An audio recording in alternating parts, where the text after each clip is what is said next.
Now, when it comes to sports anime, there certainly is no shortage of options. And Blue Lock is a refreshing take on the sports anime genre, as it is not afraid to be different and it challenges the traditional notions of what it means to be a good football player. And it does this by focusing on the individual. In most sports animes, that I've seen anyway, the focus is on the team and how important it is to work as a team. But in Blue Lock, the focus is on the individual and their drive to be the best. This is a refreshing change of pace and it makes the series very exciting to watch. Now, unfortunately for Japan, the Japanese men's national football team hasn't seen a lot of success at the World Cup. And this is causing a bit of a national embarrassment in the anime anyway. And the Japanese Football Association is determined to do something about it. So they hire Jinpachi Ego. Now, I'm pretty sure I pronounced that name absolutely perfectly. A controversial coach with a radical new plan. Ego's plan is to create the ultimate striker for the Japanese national team. He does this by inviting hundreds of the best young strikers in Japan to a training program called Blue Lock. The program is designed to break down the players' egos and rebuild them into a ruthless, selfish striker who will do whatever it takes to score a goal. One of the players invited to Blue Lock is a young boy named Isagi. Isagi is a talented striker, but he is also very indecisive. He is always thinking about what his teammates want, and he is afraid to make the wrong decision. In Blue Lock, Isagi must learn to be more selfish and to put his own goals ahead of the team's goals. The other players in Blue Lock are also very talented, and they are willing to do whatever it takes to win. The competition is fierce, and the players are constantly pushing each other to be better.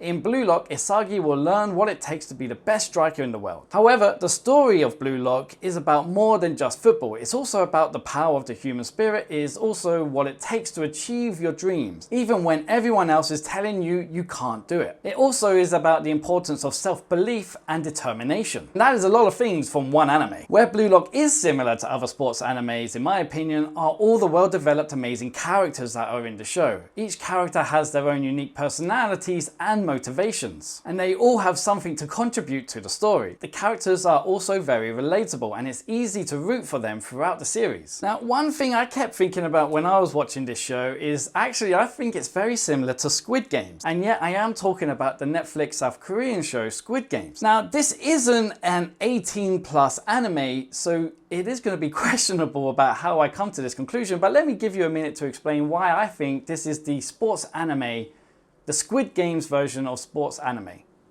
or the sports anime version of Squid Game. The shows are both set in an enclosed location which they are not allowed to leave. Both shows have high stakes for the characters. In Blue Lock, the players are competing for a spot on the Japanese national football team, and if they fail, they will forfeit their right to ever be able to play for the team ever again. In Squid Game, the players are competing for a large sum of money, and if they lose, they will be killed. Now, I know they may seem like on different levels, but these are still high stakes. Both shows are about the ruthlessness of competition. In Blue Lock, the players are willing to do whatever it takes to win, even if it means hurting their teammates. In Squid Game, the players are willing to do whatever it takes to win, even if it means killing their opponents. Both shows feature a wide variety of amazing characters that have a lot of obstacles to overcome. In Blue Lock, the characters learn to grow as they compete in the program in a variety of different training scenarios. In Squid Game, the characters also learn and grow as they face the deadly games in which they are used to entertain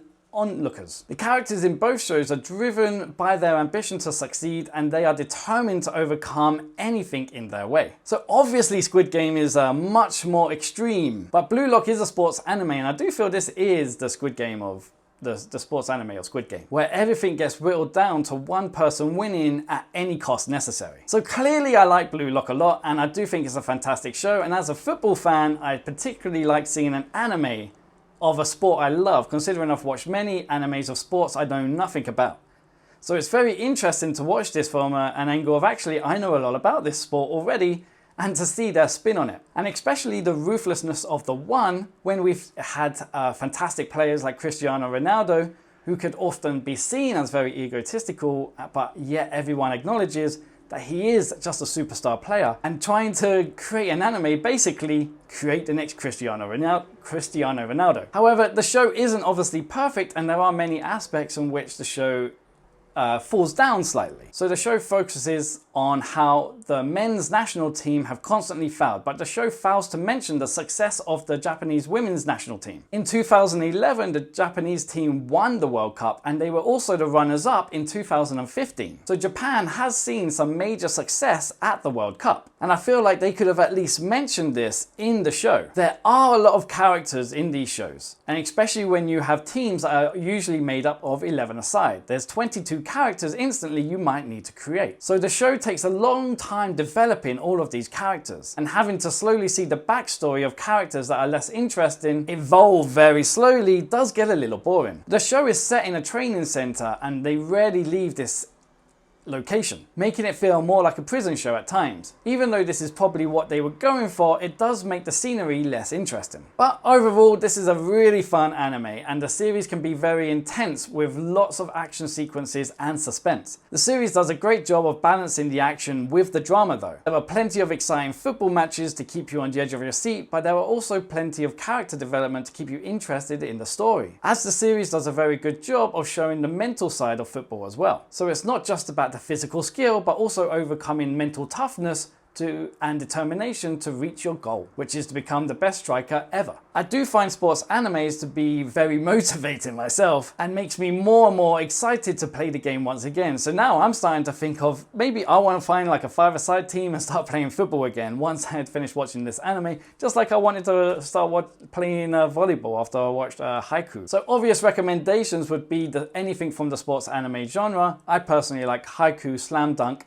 and also All Out. I also think if you like those shows which are determined for one person to succeed over everybody else, making it a very extreme show, like Squid Games or the movie Battle Royale, these shows both, in my opinion, relate, and if you enjoy those, I think you would enjoy Blue Lock. And if you enjoy Blue Lock, maybe you can check out some other sports anime or Squid Game and Battle Royale if you haven't already. I am finally about to finish The Glory, which has been a very difficult watch, so for now, I am done.